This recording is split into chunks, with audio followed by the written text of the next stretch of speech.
G20 शिखर सम्मेलन के आखिरी दिन भारत को 1 साल तक इसकी कमान भी सौंप दी गई। यानी अब भारत G20 का अगला अध्यक्ष बन गया। हालांकि आधिकारिक तौर पर 1 दिसंबर से भारत को चेयरमैन माना जाएगा। प्रधानमंत्री नरेंद्र मोदी ने भारत को ये जिम्मेदारी मिलने पर गर्व जताया, साथ ही दुनिया के विकास के लिए भी काम करने की बात कही। एक्सेलेंसी, G20 की अध्यक्षता ग्रहण करना हर भारतीय के लिए गर्व का अवसर है। भले ही भारत को अगले 1 साल तक G20 की कमान मिल गई हो, लेकिन प्रधानमंत्री मोदी को इस बात का साफ एहसास है कि दुनिया में आर्थिक मंदी और खाद्यान्न संकट समेत कई चुनौतियां हैं। ऐसे में G20 की उम्मीदों पर खरा उतरने के लिए उन्होंने आगे का एजेंडा भी तैयार कर रखा है। प्रधानमंत्री ने अपने संबोधन में ये भी कहा कि G20 को भारत से काफी उम्मीदें हैं। दिनों तक छाए रहे प्रधानमंत्री मोदी। G20 में प्रधानमंत्री की T20 जैसी बैटिंग। जी बिल्कुल ठीक सुना आपने। G20 में प्रधानमंत्री नरेंद्र मोदी ने T20 वाले अंदाज में बल्लेबाजी की है। इंडोनेशिया के बाली में प्रधानमंत्री मोदी ने 3 दिनों तक नॉन स्टॉप बैठकें की। वो करीब 45 घंटे तक वहां रहे। इस दौरान उन्होंने अमेरिकी राष्ट्रपति जो बाइडेन, फ्रांस के राष्ट्रपति इमैनुअल मैक्रों, चीन के राष्ट्रपति शी जिनपिंग और ब्रिटेन के प्रधानमंत्री ऋषि सुनक समेत कई नेताओं से मुलाकात की। अपने इस मिशन G20 के आखिरी दिन भी उन्होंने दुनिया को एक दिशा देने की कोशिश की। उन्होंने अपने समापन भाषण में शांति पर जोर दिया। इससे पहले प्रधानमंत्री मोदी और बाइडेन समेत दुनिया के बाकी नेता बाली में मैग्रोव 1 पहुंचे, जहां पौधे भी लगाए। इसके अलावा प्रधानमंत्री ने फ्रांस के राष्ट्रपति इमैनुअल मैक्रों समेत दूसरे कई नेताओं के साथ द्विपक्षीय बैठकों में भी हिस्सा लिया। चाहे दुश्मन की हरकत पर रखनी हो नजर या फिर करना पड़े दो हाथ, भारतीय फौज हर चुनौती के लिए खुद को तैयार कर रही है। इन्हीं तैयारियों का ये महज ट्रेलर भर है जो अभी आपने देखा।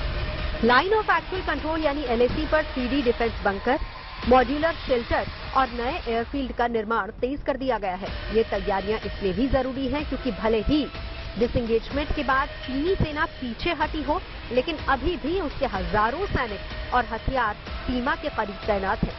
ऐसे में भारतीय सेना भी अपनी तैयारियों को परख लेना चाहती है और उसमें कोई कोर कसर नहीं छोड़ना चाहती। 3D बंकरों के साथ ही LAC पर करीब 22,000 जवानों के लिए खास तरह के मॉड्यूलर शेल्टर भी तैयार किए जा रहे हैं, जो -20 डिग्री की सर्दी में भी 15 डिग्री की गर्मी देते हैं। ये ऐसे शेल्टर्स हैं जिन्हें 1 हफ्ते के भीतर तैयार किया जा सकता है और जरूरत पड़ने पर इन्हें दूसरी जगह आसानी से शिफ्ट भी किया जा सकता है। उम्र बेहद कम, लेकिन हौसला एकदम बुलंद और इसके दम पर फतेह कर लिया चुनावी मैदान, तो लाजमी है कि बनता है सम्मान। हरियाणा के महेंद्रगढ़ की महज 21 साल की मेडिकल की ये छात्रा अपने गांव की सरपंच चुनी गई है। खुडाना गांव की बेटी अंजू ने सबसे कम उम्र की सरपंच बनकर प्रदेश में इतिहास रच दिया है। सरपंच पद के लिए 7 उम्मीदवार चुनावी मैदान में थे, लेकिन अंजू ने 247 वोटों से जीत हासिल कर सबको पीछे छोड़ दिया। खुडाना गांव के लोगों ने अपनी इस बेटी पर भरोसा जताया है और इन्हें पूरी उम्मीद ही नहीं बल्कि विश्वास है कि ये उस पर खरी उतरेगी। सरपंच के रूप में काम करते हुए अंजू समस्याओं को दूर कर अपने गांव को एक आदर्श गांव बनाने का इरादा रखती हैं। रोड वगैरह की समस्या, शिक्षा की समस्या और सभी ये समस्याएं मैं दूर करूंगी। उदयपुर के सलुम्बर मार्ग पर ओढ़ा रेलवे पुल पर हुए खतरनाक धमाके के बाद जांच एजेंसियां पूरे इलाके की छानबीन में जुटी हुई हैं। सेंट्रल IB और इंटेलिजेंस की टीमें पूरे इलाके में सर्च अभियान चला रही हैं। जो सर्च टीम के हाथ लगा है वो बेहद अहम है। सर्च अभियान के दौरान सर्च टीम को डूंगरपुर में विस्फोटक जिलेटिन की 500 से ज्यादा छड़ें मिली हैं। इससे पहले भी सर्च टीम को सोम नदी के किनारे लगभग 186 किलो जिलेटिन की छड़ें मिली थी। ओढ़ा रेलवे पुल पर धमाके के 3 दिन बीतने के बाद इतनी ज्यादा मात्रा में विस्फोटकों के मिलने से सुरक्षा एजेंसियां बेहद चौकन्नी हो गई हैं। इंटेलिजेंस की टीमें उदयपुर में रेलवे पुलिया उड़ाने की साजिश के साथ ही कई एंगल से इसकी जांच में जुट गई हैं। इसके विस्फोट के काम आके 25 mm की हैं और कल हमने जो नदी में से बरामद किया था उसी की खेप लग रही, क्योंकि ये भी भीगे हुए हैं पहले से। और इनका वेट अभी एग्जैक्ट हम थाने पे ले जाके वजन करेंगे तब पता चलेगा।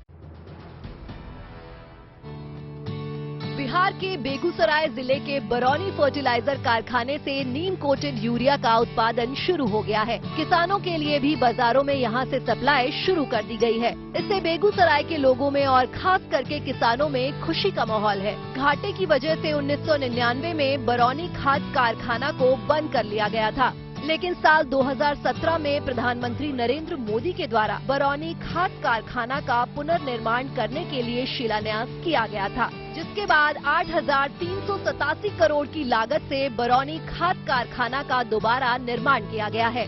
ये प्रोडक्शन होगा और प्रोडक्शन हो रहा है तो फर्स्ट प्रायोरिटी बिहार को मिलेगा। इस कारखाने में 3,850 मीट्रिक टन रोजाना नीम कोटेड खाद का उत्पादन होगा। स्थानीय लोगों को उम्मीद है कि कारखाना शुरू होने के बाद किसानों को खाद की किल्लत से निजात मिलने के साथ साथ स्थानीय लोगों को रोजगार भी मिल सकेगा।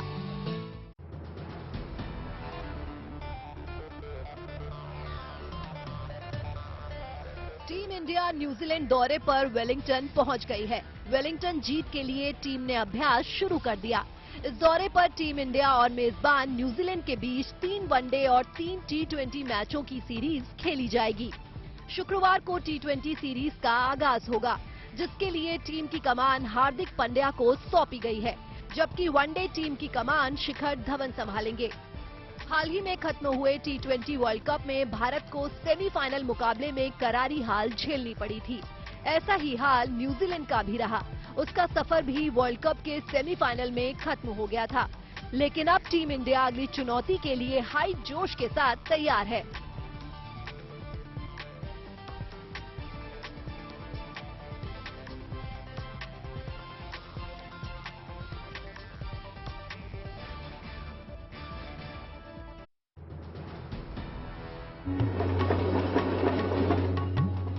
बाबा काल भैरव के जन्म के उत्सव का आनंद।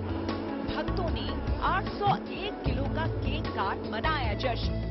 शिव की नगरी काशी के काल भैरव मंदिर में हर साल भैरव अष्टमी के दिन उत्सव का ये नजारा देखने को मिलता है। इस बार का केक आजादी के अमृत महोत्सव को समर्पित था। काल भैरव बाबा को चढ़ाई जाने वाली मदिरा की बोतल भी केक के आकार में ही थी। मान्यता है कि भैरव अष्टमी के दिन ही शिव के रौद्र रूप बाबा काल भैरव की उत्पत्ति हुई थी।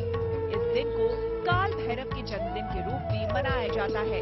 भैरव अष्टमी के दिन रात 12 बजे से 2 बजे तक बाबा काल भैरव का अलंकार दर्शन होता है, जिसमें बाबा के शरीर पर कोई वस्त्र नहीं रहता।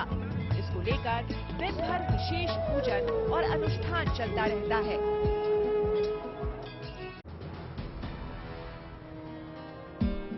19 नवंबर को शाम 3:35 पर इस बार भी भगवान बद्री विशाल के कपाट शीतकाल के लिए बंद होने जा रहे हैं, जिसके लिए बद्रीनाथ धाम में पंच पूजा शुरू हो गई है। पंच पूजा के तहत 5 दिनों तक अलग अलग मंदिरों के कपाट पूजा अर्चना के अलग अलग विधि विधान के साथ बंद किए जा रहे हैं और अंतिम दिन 19 नवंबर को भगवान बद्री विशाल का कपाट शीतकाल के लिए बंद किया जाएगा। अब तक 17,38,000 से अधिक श्रद्धालु भगवान बद्री विशाल धाम का दर्शन कर चुके हैं। अभी भी बद्री विशाल के कपाट बंद होने में 3 दिन बचे हैं, लेकिन इन दिनों में ज्यादा से ज्यादा श्रद्धालु भगवान बद्री विशाल के दर्शन के लिए पहुंच रहे हैं। कड़ाके की सर्दी के बावजूद श्रद्धालुओं के उत्साह में कमी नहीं दिखाई दे रही।